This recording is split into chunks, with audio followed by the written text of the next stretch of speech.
Imagine standing on the banks of the Rhine River in the city of Cologne.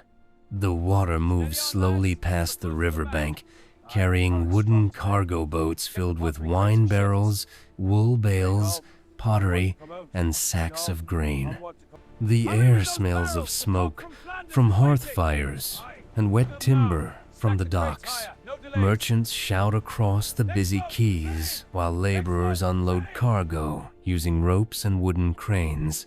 There are no cathedral towers dominating the skyline yet.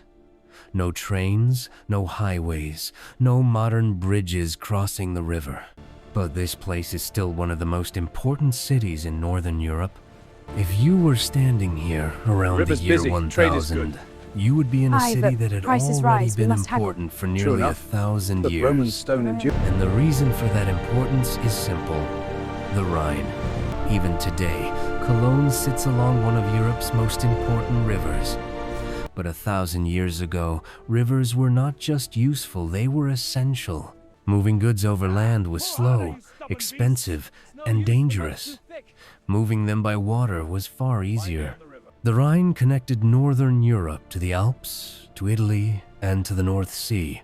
Anyone controlling trade along this river controlled enormous economic power, and Cologne sat right in the middle of that system.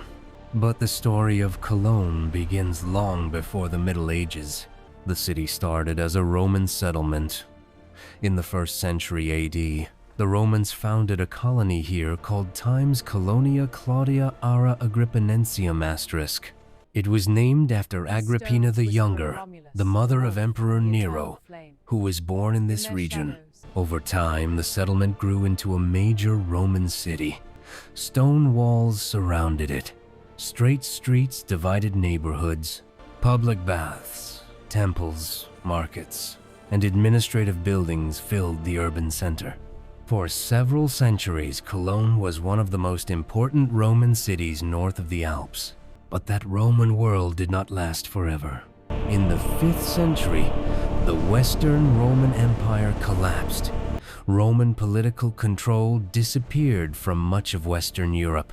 Many cities declined dramatically as trade networks broke down and imperial administration vanished.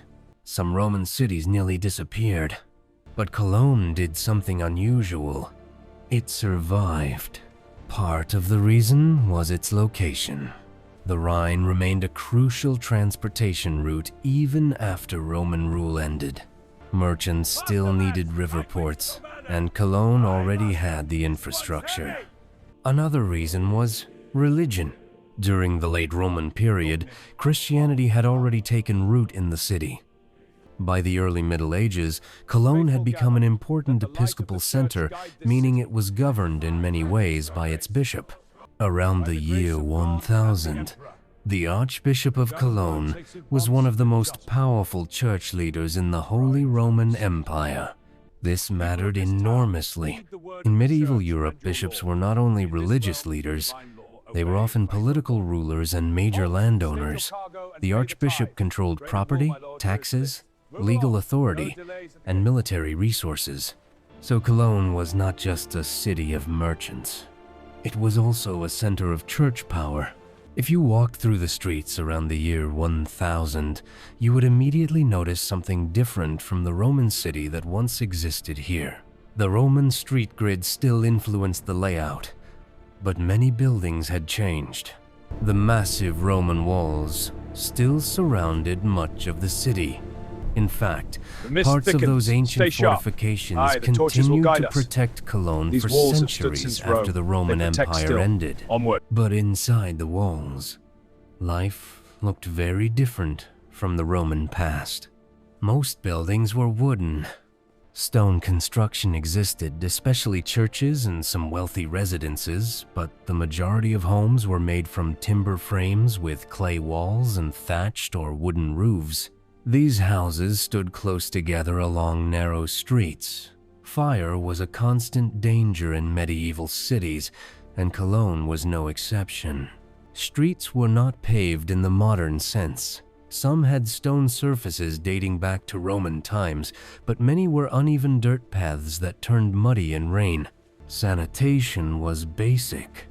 Waste was often thrown into pits, ditches, or directly into the river.